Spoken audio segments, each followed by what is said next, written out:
وہی ٹاؤٹس ہیں، وہ 3 ادر ٹاؤٹس بٹھا دیے گئے ہیں، وہ اس کے اوپر مٹی ڈالیں گے. ہم اس کی بھی انڈیپینڈنٹ جوڈیشل انکوائری کی ڈیمانڈ کرتے ہیں. اس ملک میں کبھی تو ایسا کوئی ایک رسم ڈالیے کہ اصل مجرمین جو ہیں ان کو انرتھ کیا جا سکے، ان کو پکڑا جا سکے، ان کو سزائیں دی جا سکیں اور عوام کو بخشا جائے. ہمیشہ عوام ہی اس ملک کے جبر اور فسطائیت کے شکار ہوتے ہیں. یہ رسم ختم ہونی چاہیے. اب خالد صاحب آپ کچھ پولیٹیکل دیکھ لیجئے جو سچویشن ہے. ہمارے دوست آئے ہوئے ہیں، ان کو بتا دیجئے کیا کیا ہو رہا ہے. سر آپ چلیے وہ کریں. بسم اللہ الرحمن الرحیم. آپ سب کا بہت بہت شکریہ، آپ آئے اور آپ کے ساتھ ہمیشہ ادھر گفتگو ہوتی ہے. یہ جو ریسنٹلی انسیڈنٹس ہوئے ہیں اس کے اوپر میں کمنٹ کروں گا، باقی میرے ساتھیوں نے بول دیا ہوا، اسپیشلی باول نگر کے اوپر. اب یہ ملک ایک ایسا مذاق بن چکا ہے کہ ایک فارمر پرائم منسٹر جو میرے خیال میں 75 سال میں پاکستان نے اتنا بڑا سیلیبریٹی پیدا نہیں کیا جو کہ عمران خان صاحب کی صورت میں پاکستانیوں کو ملا، اور سابق وزیر اعظم ہے، ایک پارٹی کا چیئرمین ہے. اس کے اوپر اٹیمپٹ ہوتی ہے مرڈر کی، گولیاں لگتی، ویڈیو فوٹیجز ہیں، اور وہ اپنی ایف آئی آر درج نہیں کر سکتے. 6 ہائی کورٹ کے ججز لیٹر لکھتے ہیں کہ ان کو پریشرائز کیا جا رہا ہے اپنے مطلب کے کیسز لینے کے، جو فیصلے لینے کے، اور اس کے لیے ہر گری ہوئی حرکت اسلام میں چادر اور چار دیواری کا تقدس سے بڑھا، اور بیڈ روموں میں کیمرے لگائے. تو یہ پہلا ملک ہے کہ جہاں پر ایک سابق پرائم منسٹر اپنی اقدام قتل کے اپنے اوپر ہونے کی ایف آئی آر اپنی مدعیت میں درج نہیں کر سکتا. ججز الگ انصاف مانگ رہے ہیں. پولیس تھانے میں جا کے مار کے حشر ان کا کر دیا، پورے پولیس تھانے کو توڑ دیا، سی سی ٹی وی فوٹیجز اٹھائیں، اور پولیس ایف آئی آر نہیں کر سکتی. مطلب خان صاحب کے کیس میں تو پولیس نے اپنی مدعیت میں ایف آئی آر کر دی.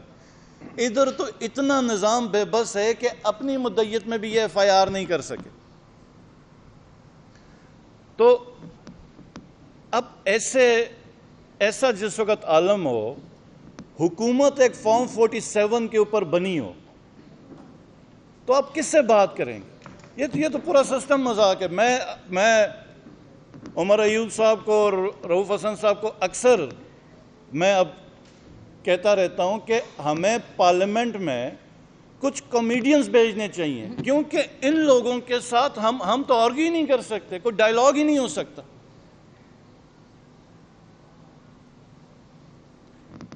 اور ایک ایسی حکومت جس کی جو عوام کے ریپرزنٹیٹیوز ہی نہیں ہیں، وہ کیسے عوام کے فیصلے کریں گے؟ یاد ہوگا امریکہ میں ایک بڑی مہم چلی تھی، نو ٹیکسیشن وداؤٹ ریپرزنٹیشن.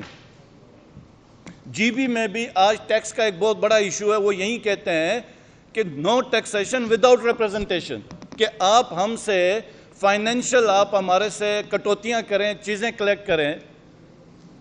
آپ کیسے کر سکتے ہیں کہ جبکہ ہم اس فورم میں ہیں ہی نہیں؟ تو میرا یہ سوال ہوگا کہ اب تو پوری یہ جو پارلیمنٹ بنی ہے اس میں کس کی ریپرزنٹیشن ہے؟ یہ جو حکومت ہے یہ تو پورا ایک نظام ہی مذاق بن گیا ہوا. میں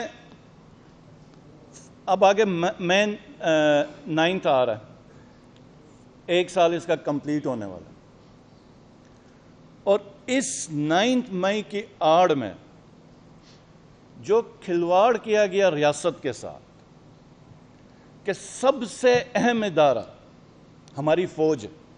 خان صاحب نے ہمیشہ یہ یاد رکھی انڈیویجولز کے اوپر تنقید کی، لیکن فوج کے اوپر ہمیشہ کہا کہ یہ میری فوج ہے، اور ہر پاکستانی کو فخر۔ اس 9 مئی کو کیا ایسا کام کیا گیا کہ اداروں کو بدنام کیا گیا، عوام کے اوپر ظلم کیا اور تصادم کی ایک کیفیت پیدا کی گئی، اور اس کے اوپر 4-5 دن کے اندر ہم نے کافی پریپریشن کی ہوئی ہے۔ انشاءاللہ تعالی میں خود بیٹھ کے ایک ایکسکلوسیو اس کے اوپر پریس کانفرنس 9 مئی کے اوپر کروں گا، اور بہت زیادہ سوالات ہیں اب، اور اب ہم سوالات پوچھیں گے، ہمارا حق ہے، ہم پوچھیں گے کہ یہ 9 مئی ہوا کیسے؟ جس شہر میں 25 سے 30 ہزار کی پولیس ہے، رینجرز ہیں، 2 ڈویژن کی آرمی ہے، گریڈ سیکیورٹی ہے، کور کمانڈر ہاؤس کی اپنی سیکیورٹی ہے، 2 سے 3 گھنٹے میں لگے لبرٹی چوک سے لوگ ادھر آئے، اور جو کور کمانڈر ہاؤس کے باہر کی فوٹیجز ہیں 500 سے اوپر لوگ نہیں ہیں۔ کدھر گئی تھی پولیس؟ کدھر گئی ساری سیکیورٹی؟ کیا ایسا معاملہ ہوا تھا؟ 9 مئی کے دن صرف ایک علاقہ تھا جس کے اندر پی ٹی آئی کی حکومت تھی، وہ تھی گلگت بلتستان۔ میں چیف منسٹر تھا، پی ٹی آئی کی حکومت تھی، مجھے ہاؤس ارسٹ کیا گیا، لیکن ایک گملہ نہیں ٹوٹا گلگت بلتستان میں جہاں پہ پاکستان تحریک انصاف کی حکومت تھی۔ تو کیا ایسی وجہ ہوئی کہ پوری پی ٹی آئی زور لگا کے ریلی نہیں کر سکتی، بندے مار دیے جاتے ہیں پی ٹی آئی کے؟ تو 9 مئی میں ایسا کیا ہوا تھا؟ تو یہ انشاءاللہ تعالی ہم 5-6 دنوں کے اندر ایک پریس کانفرنس کریں گے 9 مئی کے اوپر، اور ایکچول حقائق ہم لا کے رکھیں گے اور سوالات بھی ہم پوچھیں گے۔ لیکن اس وقت جو ایک کنسرننگ چیز ہے، کیونکہ مذاق تو پورا کیا ہوا نظام کا، 4 اپلیکیشنز نیب کورٹ میں خان صاحب کی صحت کے حوالے سے میڈیکل چیک اپ کے لیے دی گئی ہیں، 4 اپلیکیشنز ہیں، اور آج ابھی خالد صاحب دوبارہ جا رہے تھے ایک اپلیکیشن دینے کے لیے نیب کورٹ میں، پرمیشن نہیں دی جا رہی چیک اپ کی۔ بی بی صاحبہ ان کی انڈوسکوپی ہونی ہے، اور وہ بھی ہم ریکویسٹ کر رہے ہیں کہ شوکت خانم سے کروائی جائے، ڈاکٹر عاصم صاحب سے۔ تو یہ جو ہمارا پیغام ہے یہ عوام کے لیے، کیونکہ اداروں کے اوپر تو ہمیں کوئی ٹرسٹ نہیں رہا کہ کیا ہو رہا ہے کیا نہیں ہو رہا، اور آج بھی ضمنی الیکشن میں وہیں پولیس گردی عروج پر ہے، ہمارے کسی کینڈیڈیٹ کو کیمپین نہیں کرنی دی جا رہی ہے، کوئی پبلک گیدرنگ نہیں ہونے دی جا رہی۔ تو یہ انشاءاللہ تعالی یہ اگلا جو ہمارا 3-4-5 دن کے اندر جو پریس کانفرنس ہوگی اس کے اوپر ہم یہ سارا کھول کے بیان کریں گے۔ بہت شکریہ۔